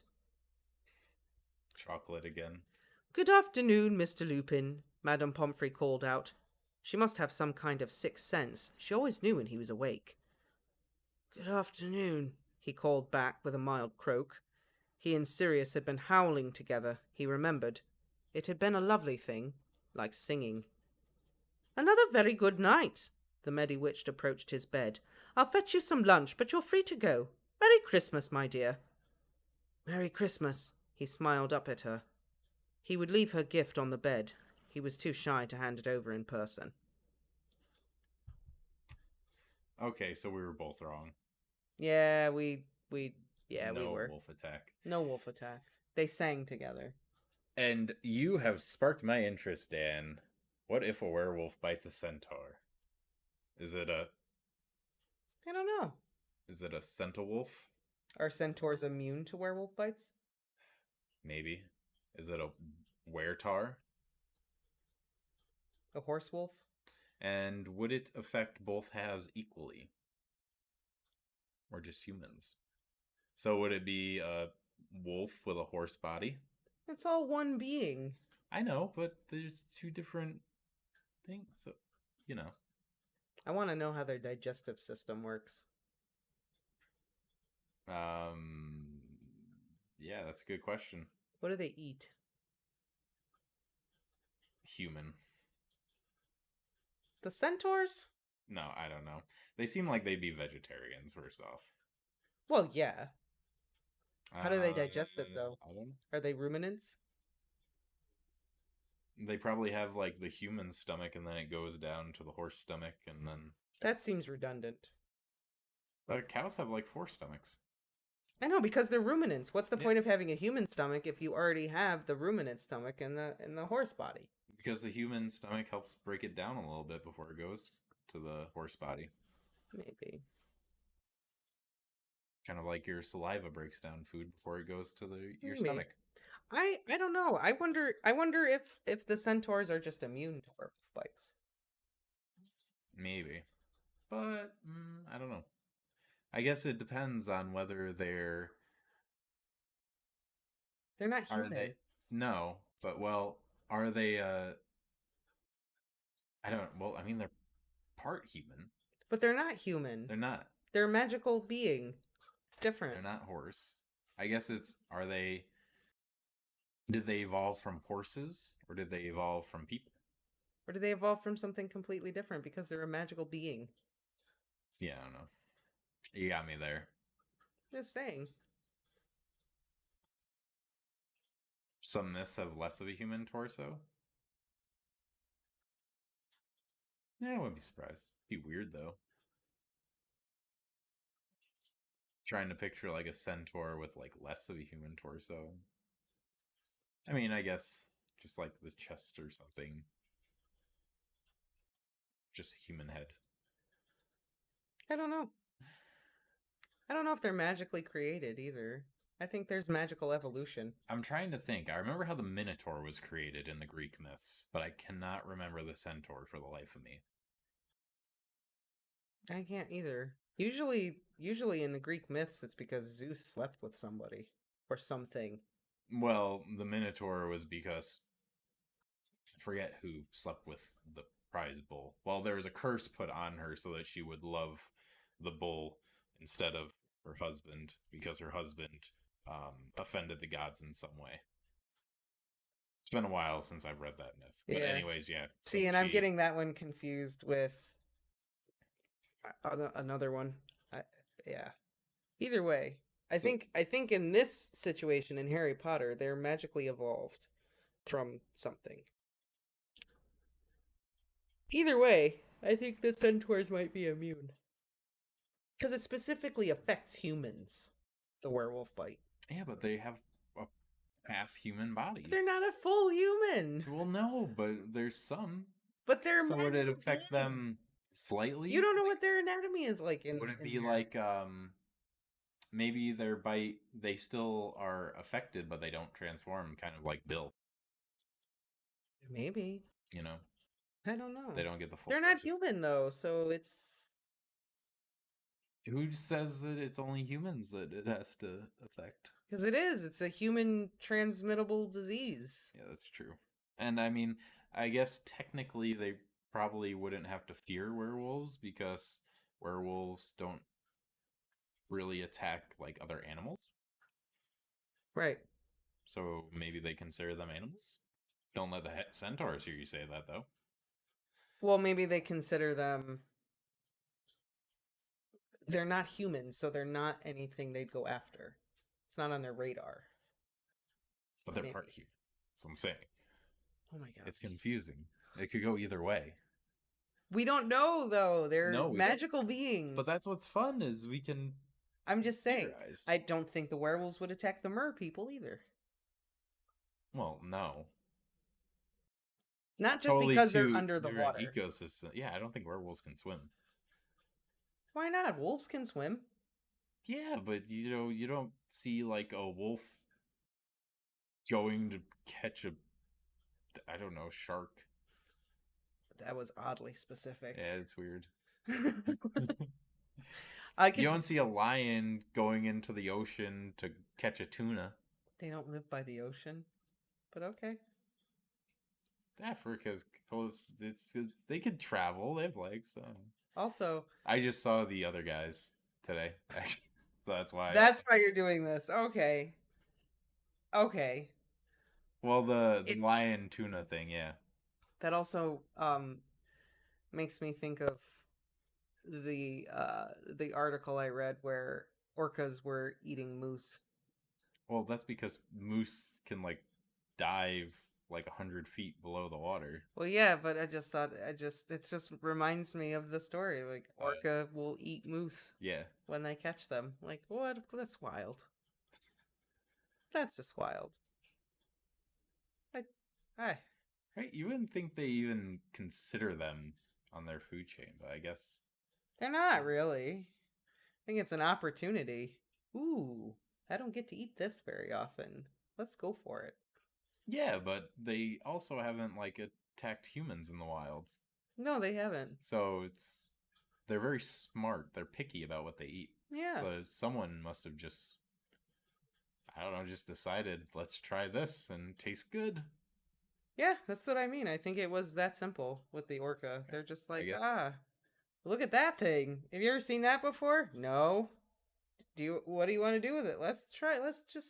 Let's just see what it tastes like. Wow, this is really good. Oh, just a storybook. Don't you have a mythozoology book? No. No? Oh, never mind. I have the wildlife of Star Wars. Yes, you do. That is actually very cool.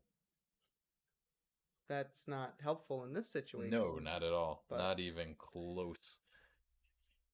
But I got to see the crate dragon before it was in The Mandalorian. Oh, very nice. So that's cool. I guess.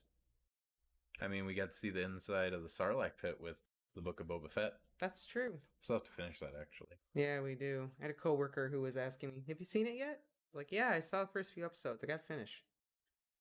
And he was like, and then he goes, "Oh, I won't spoil it for you, but it gets so good." And I was like, "Yeah, I know Mando shows up. I know. I'm ready." Does he? Yeah. I thought Luke shows up. No. Oh. No. Mando shows up. I heard that Luke shows up. Maybe he does. I didn't hear about that part. Maybe everyone shows up. Why not? The whole gang. Maybe Darth Vader shows up. Han Solo in there, too. Yeah, why not? How about Darth Vader? The Emperor. Yeah. Lando Calrissian.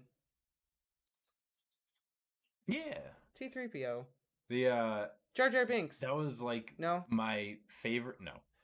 That was my favorite and one of the only good parts for me about Rogue One was the ending scene with Darth Vader. Oh. Where it's just the dark hallway and they turn around and then just his lightsaber on. Yeah, that was cool. Oh, it was so awesome. Nothing beats Darth Vader in the first Star Wars movie. No. That first opening, like 10 minutes with the battle scene, and then the doorway just opens and he just steps through. It's awesome. I know, but I'm just saying the Rogue One, because that's where it picks up. Yeah, Rogue One it's literally where the first movie starts. I know, it's awesome. So great. Mm-hmm. Better than what was it? The Last Jedi? Was the last Star Wars movie we watched? Did we watch? Yeah, we did. Yeah, we did watch that. We went to the theater to see that. Yeah. I mean, the fight scene with Rey and can't even think of his name now. Kylo Ren. Yeah, Rennie boy. Okay. Reno the emo. Yeah, that was pretty cool. And I mean, the fight on the planet with like the red salt. Is it? Salt, yeah, the salt, and I mean the effects were awesome. It was amazing, but yeah, wasn't a huge fan of the story. I like the little birdie guys on the planet where Luke was hiding out. The little bird guys and those grumpy nuns. Yep, I like the grumpy nuns. You like grumpy nuns? They were grumpy and sassy. I related to that a little bit. Those grumpy nuns in that movie. I felt that. I felt what they were feeling in that movie. Centaurs are the offspring of Centaurus, a son of Apollo and Stilbe, one of the mayors of Magnesium. Oh, okay. So a dude and a god made centaurs. That sounds very Greek. I knew it had to be something like that. A horse god, goddess, and a god or demigod boned, and there you go. It's always something like that. A much less eventful origin story than the Minotaur. Yeah, a lot less dramatic. Mm-hmm. And they didn't have to make a huge labyrinth to contain him. Yeah, the centaurs are they're cool. Right?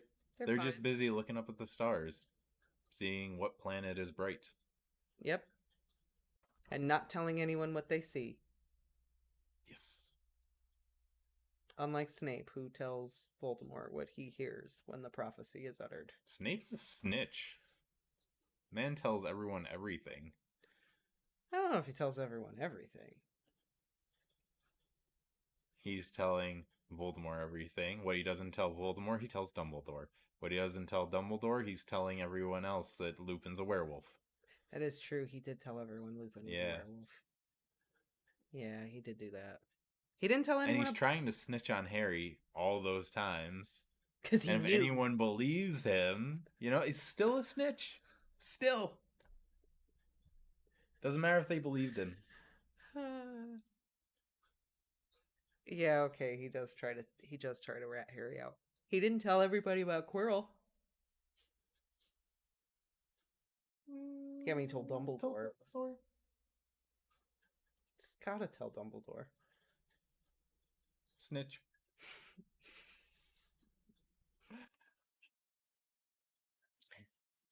Should have just kept it secret, but no. What purpose would it have served to keep that a secret?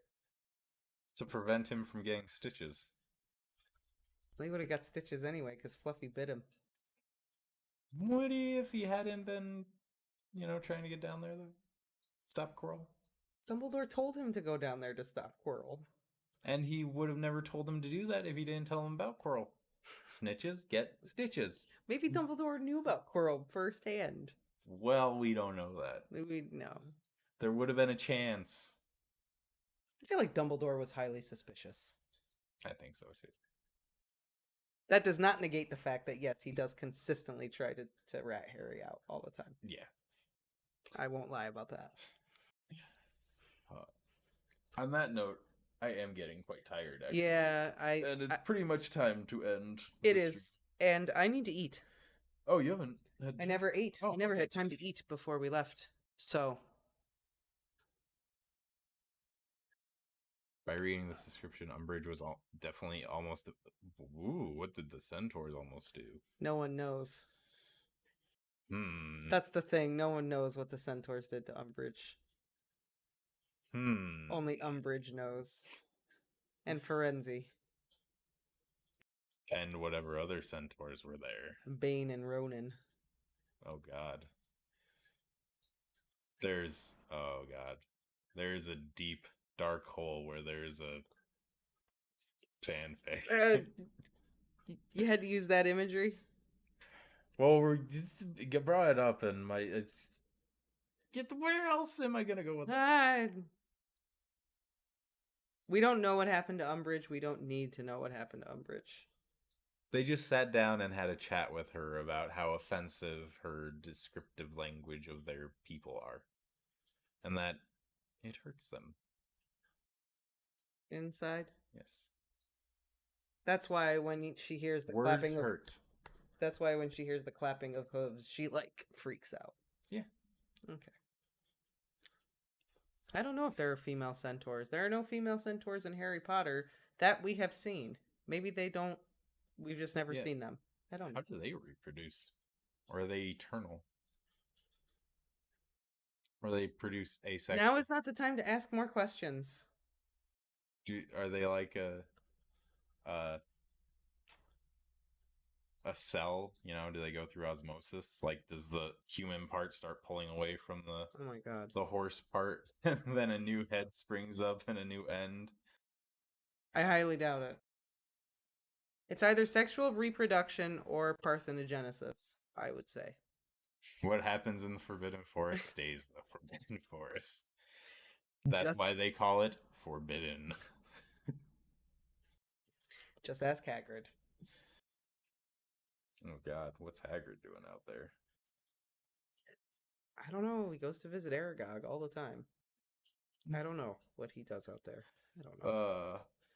On that note, thank you all for joining us. Yes, We had a thank you great all. time. We had a great time. We will see you on Saturday. Yes. For more All the Young Dudes. Saturday, 2 p.m. Eastern Standard Time. We will be here.